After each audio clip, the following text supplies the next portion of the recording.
नमस्कार, बहुत स्वागत है आप सभी का। आप देख रहे हैं बीपी गंगा और आपके साथ हूं मैं दीपा बाफिला। बुलेटिन की शुरुआत बड़ी खबर के साथ करते हैं। कौन होगा यूपी भाजपा का नया अध्यक्ष? जी हां, 20 मई से पहले हो सकती है भाजपा के नए प्रदेश अध्यक्ष की नियुक्ति, ऐसी जानकारी मिल रही है।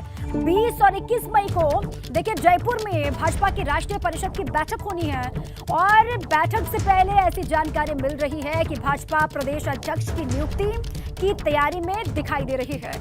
यूपी भाजपा प्रदेश अध्यक्ष की रेस में कई नाम चर्चाओं में चल रहे हैं। परिषद की बैठक के बाद प्रदेश में नए संगठन मंत्रियों की भी तैनाती होगी, नियुक्ति हो सकती है, ऐसी जानकारी है। ये बड़ी जानकारी आपके सामने देखिए।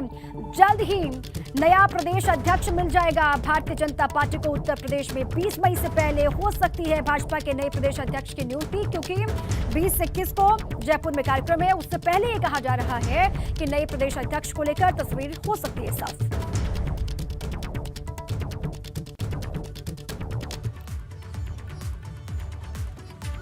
प्रदेश अध्यक्ष की दौड़ में कौन कौन से नाम शुमार हैं और ब्राह्मण नेताओं में ये नाम चर्चा में है, आपको बता रहे हैं। देखिए, सबसे पहले सांसद और प्रदेश महामंत्री सुब्रत पाठक का नाम चल रहा है सबसे आगे रेस में, और सांसद सतीश गौतम का नाम भी रेस में दिखाई दे रहा है। इसके अलावा आगे बढ़ते हैं और देखिए सांसद महेश शर्मा का नाम भी है सुर्खियों में, चर्चाओं में चल रहा है कि इनको भी जिम्मेदारी मिल सकती है। प्रदेश उपाध्यक्ष विजय बहादुर पाठक भी रेस में हैं। ब्राह्मण चेहरे कौन कौन से हैं जो रेस में इस वक्त बने हुए हैं? देखिए, अब पिछड़े वर्ग से कौन से नाम हैं जो चर्चाओं में हैं, ये भी आपको बता दें। केंद्रीय राज्य मंत्री बीएल वर्मा भी रेस में हैं और केंद्रीय राज्य मंत्री संजीव बालियान भी रेस में दिखाई दे रहे हैं, और सांसद राजवीर सिंह, प्रदेश महामंत्री अमरपाल मौर्य का नाम भी चर्चाओं में चल रहा है। देखिए, और इसके अलावा पश्चिम के क्षेत्रीय अध्यक्ष मोहित बेनीवाल भी रेस में आगे दिखाई दे रहे हैं। तो अलग अलग वर्ग सभी को ध्यान में रख करके ही नाम फाइनल किया जाएगा। दलित वर्ग से कौन है? देखिए, किस नाम को लेकर चर्चा हो रही है।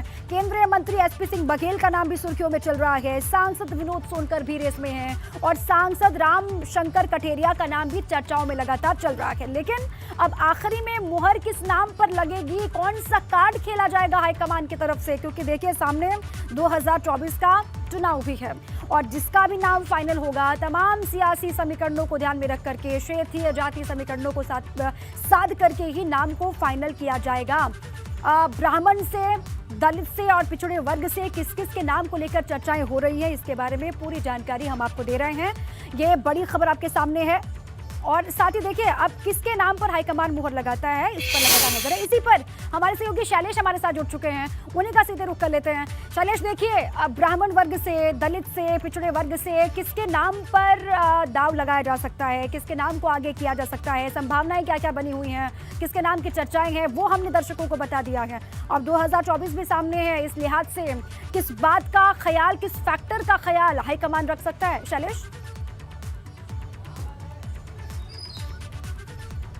बिल्कुल, देखिए, जो भी प्रदेश अध्यक्ष होगा वो 2024 को ध्यान में रखते हुए होगा, और ये वजह है कि देखिए हमने नाम जो है आपको बताया कि ब्राह्मण वर्ग से अगर होगा तो कौन से नाम चर्चा में है, अगर पिछड़े वर्ग से होगा तो कौन से नाम चर्चा में है, अगर दलित वर्ग का कोई नाम होगा तो कौन से चर्चा में। लेकिन क्योंकि अगर हम वोट बैंक की बात करते हैं और उसके हिसाब से चीज़ों को देखते हैं तो सबसे बड़ा वोट बैंक है पिछड़े वर्ग का। इसके अलावा ब्राह्मण वोट बैंक भी बड़ी संख्या में। तो और जो पीछे अगर हम देखते हैं जो ट्रेंड चला, जिस तरह से अगर हम प्रदेश अध्यक्ष की एक सूची को देखें, देखिए लक्ष्मीकांत वाजपेयी, केशव प्रसाद मौर्य, इसके बाद हम देखते हैं महेंद्र नाथ पांडे, अब तो केंद्र में मंत्री हैं, स्वतंत्र देव सिंह, जितने भी आप नाम देखिए तो जो नाम है वो ब्राह्मण वर्ग से हैं, पिछड़े वर्ग से हैं। और इस बार भी ये माना जा रहा है कि जो प्रदेश अध्यक्ष होगा, जो ज़्यादा संभावना है वो यही कि वो सबसे ज़्यादा संभावना देखिए जो है वो पिछड़े वर्ग और ब्राह्मण वर्ग से किसी को प्रदेश अध्यक्ष बनाने की है। दूसरी चीज़ देखिए, खाली प्रदेश अध्यक्ष का जो चयन है उसमें एक चीज़ और है कि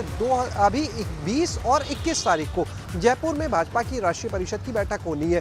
तो पार्टी भी ये चाहती है कि कहीं ना कहीं अगर संभव हो तो उस समय वो व्यक्ति जो पूर्णकालिक प्रदेश अध्यक्ष हो उस बैठक में मौजूद रहे, क्योंकि अगर बात करें मौजूदा प्रदेश अध्यक्ष स्वतंत्र देव सिंह, वो अब कैबिनेट मंत्री बन चुके हैं, जल शक्ति मंत्री हैं, वो भी वहाँ पर बतौर प्रदेश अध्यक्ष जा सकते हैं। लेकिन उसके बाद अगर बदलाव होता है तो जो चीज़ें वहाँ पर एक मंथन होगा वो बताना होगा उस व्यक्ति को जो नया अध्यक्ष होगा। लेकिन अगर पहले से कोई अध्यक्ष वो वहाँ पर जाएगा तो पूरी एक जो स्ट्रैटेजी होगी, रणनीति की होगी उसको वहाँ पर समझेगा, जानेगा।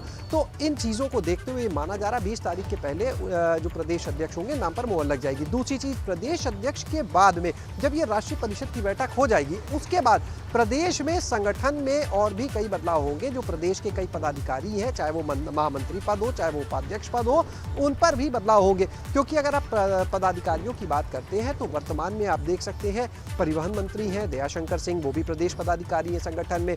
JPS राठौर जो है सहकारिता मंत्री है, वो भी प्रदेश के पदाधिकारी है भाजपा के। इस तरह से कई और आपको नाम मिल जाएंगे। तो कहीं ना कहीं संगठन में और अभी कई लोग हैं, क्योंकि भारतीय जनता पार्टी की नीति आमतौर पर देखने को ये मिलती है कि एक व्यक्ति एक पद वाली। तो ऐसे में जो संगठन से जुड़े उनके पद होंगे उनमें बदलाव संभव है। उनकी जगह पर नए दूसरे लोगों को जिम्मेदारी दी जाएगी। और इसके अलावा दूसरा जो अहम पद है वो है महामंत्री संगठन का प्रदेश का, उस पर भी चर्चा चल रही है बदलाव की। तो बहरहाल देखना होगा सबसे पहले। लेकिन और जो भी निगाह वो संगठन में कई पद हैं जिनको लेकर भी नाम चर्चाओं में चल रहे हैं, जिनकी भी तैनाती जल्द ही हो सकती है। नए प्रदेश अध्यक्ष को लेकर भी बहुत बड़ी जानकारी है कि जल्द ही 20 मई से पहले या फिर 20 मई के बाद कभी भी तस्वीर साफ हो जाएगी। शैलेश, आप बने रहिए हमारे साथ, और भी आगे तमाम बड़ी खबरें हैं जिन पर आपसे जानकारी लेंगे। इसी बीच कानपुर से एक बड़ी खबर है। देखिए, एबीपी गंगा की खबर का बड़ा असर यहाँ पर हुआ है। लेखपाल का घूस लेते वीडियो सोशल मीडिया पर वायरल हुआ था। आरोपी लेखपाल देवेंद्र को निलंबित कर दिया गया है। ये बड़ी जानकारी आपके सामने है। विरासत के नाम पर लेखपाल ने रिश्वत ली थी। ये वीडियो सोशल मीडिया पर लगातार वायरल, कैमरे में कैद हुई थी लेखपाल की पूरी करतूत। तहसीलदार ने लेखपाल के निलंबन की कार्रवाई की है। एबीपी गंगा की खबर का बड़ा असर यहाँ पर हुआ है। इस पूरी खबर को दिखाने के बाद किस तरीके से एक्शन यहाँ पर हुआ, तहसीलदार ने लेखपाल को निलंबित कर दिया है, ऐसी जानकारी है। कैमरे में कैद हुई थी लेखपाल की सारी करतूत, किस तरीके से रिश्वत वो मांग रहा था, किस तरीके से वहां पर घूस लिया जा रहा था। पूरा ये वीडियो कैमरे में कैद हुआ, सोशल मीडिया पर अपलोड हुआ, वायरल हुआ। और उसके बाद देखिए एबीपी गंगा पर खबर चलने के बाद अब खबर का बड़ा एक्शन यहाँ पर हुआ है, असर हुआ है। लेखपाल का घूस लेते वीडियो वायरल होने के बाद अब आरोपी लेखपाल देवेंद्र को निलंबित कर दिया गया है। ये बड़ी जानकारी इस वक्त की है। विरासत के नाम पर लेखपाल ने रिश्वत ली थी, रिश्वत मांगी थी, और जब वो रिश्वत ले रहा था, रिश्वत का अमाउंट ले रहा था, उस वक्त जो बातचीत हो रही थी वो भी कैमरे में कैद। और सोशल मीडिया पर वहीं पर मौजूद एक शख्स ने जो वीडियो अपने कैमरे में कैद किया था उसको अपलोड किया। उसके बाद वीडियो वायरल हुआ, जिसके बाद अभी बड़ी जानकारी आपके सामने है। एबीपी गंगा ने भी इस खबर को प्रमुखता से दिखाया और ये सवाल भी दागे गए कि लेखपाल पर कार्रवाई कब होगी। देखिए, हो गई है कार्रवाई। इसी पर रतीश हमारे साथ लगातार बने हुए हैं। रतीश, देखिए एबीपी गंगा की खबर का बड़ा असर यहाँ पर हुआ, लेखपाल को निलंबित कर दिया गया है, और डिटेल्स क्या है?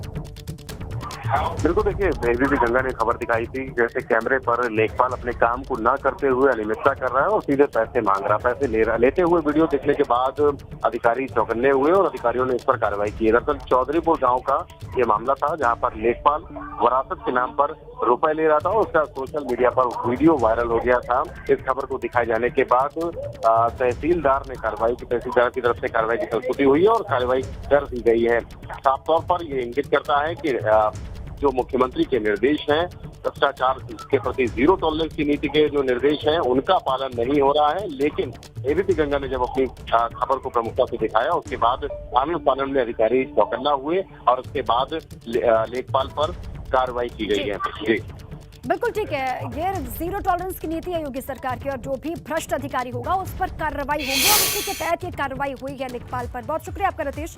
बागपत से बड़ी खबर है, स्कूल परिसर में मासूम छात्र की मौत का ये पूरा मामला है। स्कूल वाहन से कुचलकर 6 वर्षीय छात्र की मौत हुई थी। गाड़ी बैक करते समय हादसा हुआ। हादसे के बाद परिजनों का हंगामा।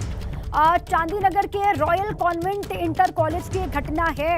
अब जो परिजन हैं वो बहुत बड़ी संख्या में यहाँ पर पहुंचे हुए हैं, वो हंगामा कर रहे हैं। स्कूल परिसर में मासूम छात्र की मौत का ये पूरा मामला है। देखिए, गाड़ी बैक करते वक्त ये हादसा हुआ जिसमें स्कूल वाहन से कुचलकर 6 साल के मासूम की जान चली गई। परिवार वाले बेहद आहत भी हैं, दुखी हैं, गुस्से में भी हैं, और इस तरीके से वो अपना गुस्सा जाहिर कर रहे हैं। यहाँ पर हंगामा, देखिए तस्वीरें भी दिखा रहे हैं। पुलिस की मौजूदगी भी यहाँ पर है, बहुत बड़ी संख्या में लोग भी यहाँ पर पहुँचे हुए हैं, आसपास के परिजन यहाँ पर पहुँचे हैं और गुस्सा जाहिर किया जा रहा है।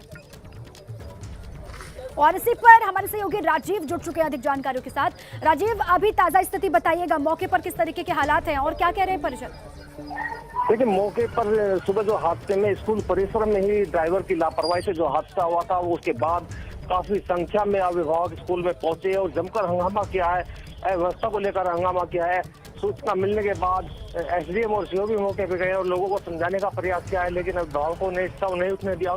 इतने आक्रोशित लोग हैं कि बच्चे के शव को लेकर सड़क पर बैठ गए और कार्रवाई की मांग कर रहे हैं। अभिभावकों का कहना है कि जब तक चालक की गिरफ्तारी नहीं होगी तब नहीं उठने दिया जाएगा। जी, कैसे ये हादसा हो गया राजीव, वो भी जरा तफसील से बताएं दर्शकों को। कैसे ये लापरवाही हो गई, कैसे इतना बड़ा हादसा हो गया कि एक 6 साल के मासूम की जान चली गई, कैसे हुआ ये सब? जैसे स्कूल खुलता है तो स्कूल की बस स्कूल में पहुंचती है। बच्चा जो है स्कूल परिसर में गेट के पास खड़ा हुआ था अंदर की तरफ। एक बस जो है आती है स्कूल की बस, और जो बैक कर रही थी उस बच्चे को पीछे से की ओर कुचल देती है। बच्चे की मौके पर ही मौत हो जाती है। स्कूल प्रशासन इस मामले को दबाने का प्रयास करता है, लेकिन कुछ ही देर बाद यह बात अभिभावकों तक पहुंच जाती है, जिसके बाद आक्रोशित अभिभावक और गांव के लोग, कई गांव के लोग जिसमें शामिल है, वह स्कूल प्रशासन पर लापरवाही का आरोप लगाते हुए स्कूल में पहुंच जाते हैं और जमकर हंगामा करते हैं। वहां पर कार्रवाई की मांग करते हैं। स्कूल प्रशासन से कहते हैं कि किस तरह हमारे बच्चे की एक लापरवाही, जो स्कूल की लापरवाही, उसने जान ले ली, जवाब मांगते हैं, लेकिन उसके पास कोई जवाब नहीं है। बिल्कुल ठीक है राजीव, बिल्कुल ठीक है, लापरवाही हुई है और निश्चित तौर पर कार्रवाई होनी चाहिए। परिजन बेहद गुस्से में यहाँ पर दिखाई दे रहे हैं, आहत भी हैं और छात्र के शव के साथ ही यहाँ पर हंगामा किया जा रहा है। तस्वीरें भी दिखा रहे हैं हम दर्शकों को। बहुत शुक्रिया राजीव आपका, आप लगातार नजर बनाए रखिएगा। और इसी बीच लखनऊ से बड़ी खबर है। प्रदेश के 4 प्रमुख बिजली उत्पादन प्लांट में सिर्फ 2 से 4 दिन का ही कोयला बचा हुआ है। अनपरा, हरदुआगंज, ओबरा और परीक्षा प्लांट में कोयले का संकट खड़ा हो गया है। दूसरी ओर प्रदेश में लगातार बिजली की डिमांड बढ़ रही है। ये परेशान करने वाली खबर है। प्रदेश के 4 प्रमुख बिजली उत्पादन प्लांट में सिर्फ 2 से 4 दिन का ही कोयला बचा हुआ है और अनपरा, हरदुआगंज, ओबरा और परीक्षा प्लांट में कोयले का संकट है, ये कहा जा रहा है। और देखिए, एक तरफ कोयले का संकट और दूसरी तरफ प्रदेश में लगातार बढ़ रही है बिजली की डिमांड।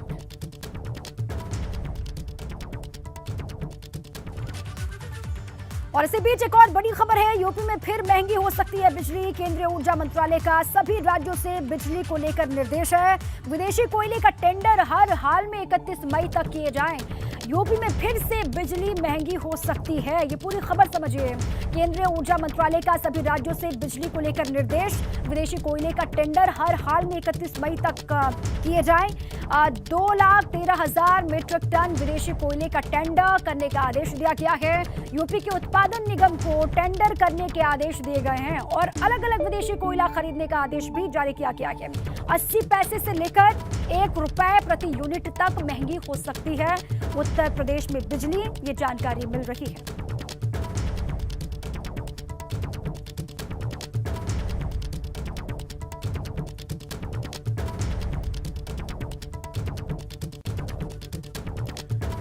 देखिए, उत्तर प्रदेश में बिजली महंगी हो सकती है। इसी बीच में खबर ये कि प्रदेश के 4 प्रमुख बिजली उत्पादन प्लांट में सिर्फ 2 से 4 दिन का ही कोयला बचा हुआ है। कोयले का संकट भी खड़ा हो गया है। इसी पर और जानकारी लेते हैं हमारे सहयोगी शैलेश लगातार बने हुए राजधानी लखनऊ से। शैलेश, देखिए, एक तरफ बिजली की डिमांड लगातार बढ़ रही है और दूसरी तरफ कोयले का संकट है जो कि खत्म नहीं हो रहा। 2 से 4 दिन का ही कोयला बचा हुआ है प्रदेश के 4 प्रमुख बिजली उत्पादन प्लांट में, क्या जानकारी? बिल्कुल, देखिए, जिन 4 पावर प्लांट का अभी आपने जिक्र किया, नाम लिया, हरदुआगंज का, ओबरा, अनपरा, परीक्षा, इनमें 2 से 4 दिन का कोयला सिर्फ बाकी है। और इसमें सबसे बुरे हालात अगर देखें तो जो परीक्षा का प्लांट है वहाँ पर सिर्फ 2 दिन का कोयला बताया जा रहा बचा है। बाकी जगह पर 3 से 4 दिन की वहाँ पर उपलब्धता होगी कोयले की। तो जितने कोयले की वहाँ पर देखिए डिमांड चल रही है, उससे कम, अगर हम कल के भी आंकड़ों को ले तो उससे कम की सप्लाई हुई है। यानी अगर कहीं पर 12,500 मीट्रिक टन चाहिए तो महज 11,500 मिला, या उससे भी ज़्यादा अंतर रहा कहीं पर।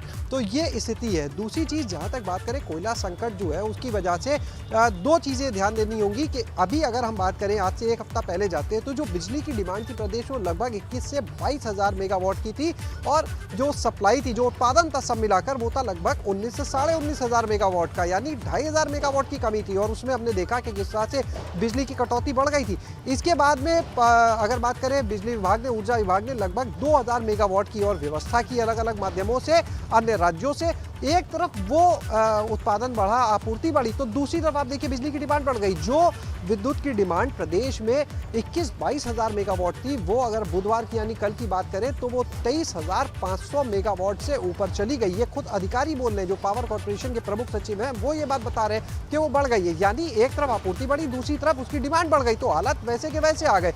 अब देखना होगा दूसरी चीज जो है, देखिए जो आपने बिजली की कीमतों को लेकर बात की, एक तरफ तो बिजली की संकट झेलना ही पड़ रहा है, दूसरी तरफ महंगी बिजली की मार भी पड़ सकती है, क्योंकि बिजली कंपनियों की तरफ से जो ARR था वो जा चुका है। विद्युत नियामक आयोग जो है वो लगभग 4 महीने का देखिए वक्त लगेगा, 3 से 4 महीने का इस टैरिफ की प्रक्रिया को पूरे होने में। लेकिन उसी बीच में जो केंद्र की तरफ से सभी राज्यों को बोला गया कि आप विदेशी कोयला खरीदेंगे, यानी जितनी जरूरत है उसका 10% लगभग विदेशी कोयला खरीदेंगे, तो उसकी अगर हम स्थिति को देखते हैं कि अगर विदेशी कोयला आएगा तो तस्वीर कैसे बदलेगी, तो जो विद्युत उपभोक्ता परिषद है उनका ये कहना है कि अगर विदेशी कोयला जो है वो 17 से 20,000 रुपए मीट्रिक टन में मिलता है, जबकि अगर हम देखते हैं देसी कोयला वो 1700 है, भाड़ा मिलाकर 3,000 रुपए तक पहुंचता है, यानी दाम में जो कीमत है 7 गुने से ज्यादा का फर्क। इसकी वजह से स्टेट के ऊपर लगभग 3,000 करोड़ का खर्च बढ़ेगा और ये जब खर्च बिजली उपभोक्ताओं पर जाएगा जो 3 करोड़ से ऊपर है, तो एक यूनिट पर लगभग 80 पैसे से 1 रुपए तक का फर्क आएगा, यानी बिजली जो होगी 80 पैसे से 1 रुपए तक महंगी हो जाएगी। यानी अगर किसी का 150 यूनिट का बिल महीने में आता बिजली का संकट गहरा सकता है और बिजली भी महंगी हो सकती है, ऐसी भी जानकारी मिल रही है। बहुत शुक्रिया आपका शैलेश पूरी जानकारी के लिए और अपडेट के लिए।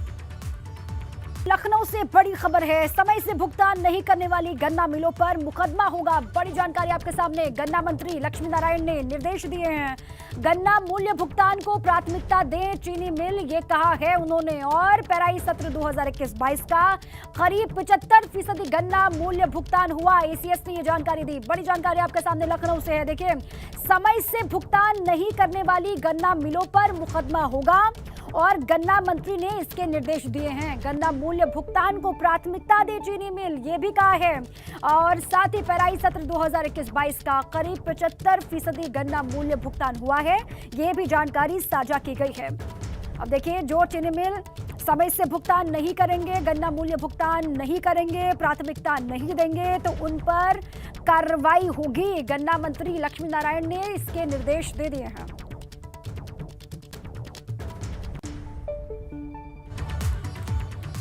और इसी बीच मेरठ से बड़ी खबर है, याकूब के बेटे फिरोज की लोकेशन तलाशने के लिए साइबर एक्सपर्ट की मदद लेगी पुलिस, ऐसी जानकारी मिल रही है। फिरोज ने 2 दिन पहले फेसबुक पर एक पोस्ट को शेयर किया था। फिरोज ने पोस्ट शेयर कर पुलिस को खुली चुनौती दी थी। अब फिरोज की तलाश पुलिस लगातार कर रही है। अवैध मीट प्लांट मामले में आरोपी है पूर्व मंत्री याकूब कुरैशी और पत्नी संजीदा, बेटा इमरान, बेटा फिरोज भी इस पूरे मामले में दोषी। कल याकूब के घर पर पुलिस ने धारा 82 का नोटिस चस्पा किया है।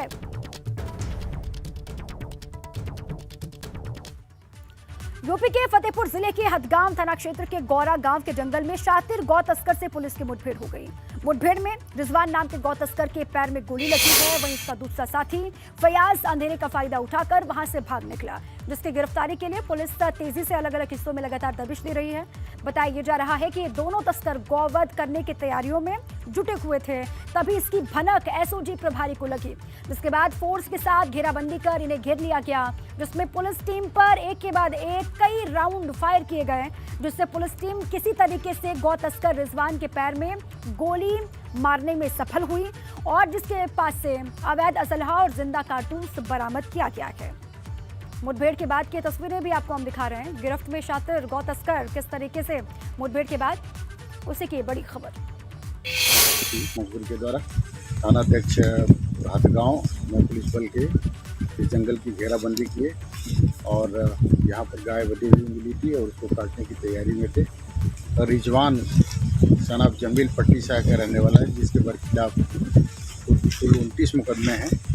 वो मुठभेड़ में घायल हुआ है, घायल को पटने से बचा लिया गया है उसको घायल अवस्था में PSC हथुआ भेजा गया है।